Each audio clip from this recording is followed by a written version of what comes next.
বন্ধুরা, তোমরা সবাই কেমন আছো? আশা করছি তোমরা সবাই খুব ভালো আছো।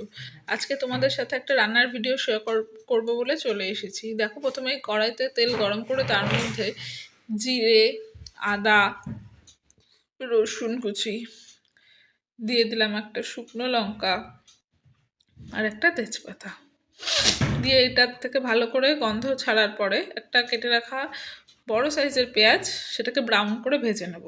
আর হ্যাঁ, আমার এই রান্নাটা যদি তোমাদের ভালো লাগে থাকে তাহলে প্লিজ আমাকে একটু রিভিউ দিও যে তোমরা ট্রাই করার পর কেমন হয়েছে।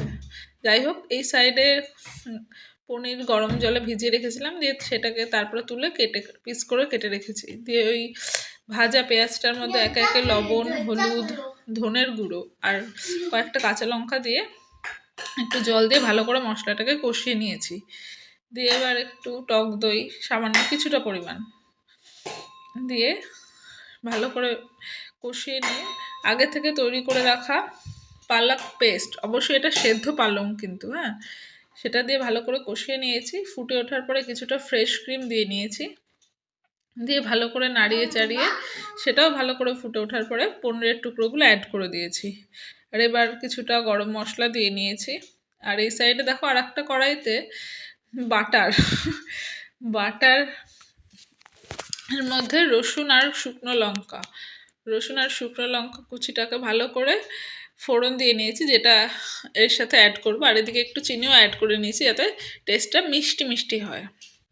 যাই হোক, এবার এর সাথে অ্যাড করব কাসুরি মেথি। চলো বন্ধুরা, আমার রান্নাটা প্রায় শেষ। এবার আমি দেখাবো, এই দেখো, এবার আমি টেস্ট করে বলবো। আমার রান্নাটা সত্যি আমার তো দারুণ লেগেছে টেস্ট করার পরে। ভেবেছিলাম না এতটাও ভালো হবে, কারণ আমি সত্যিই রান্না করতে পারি না।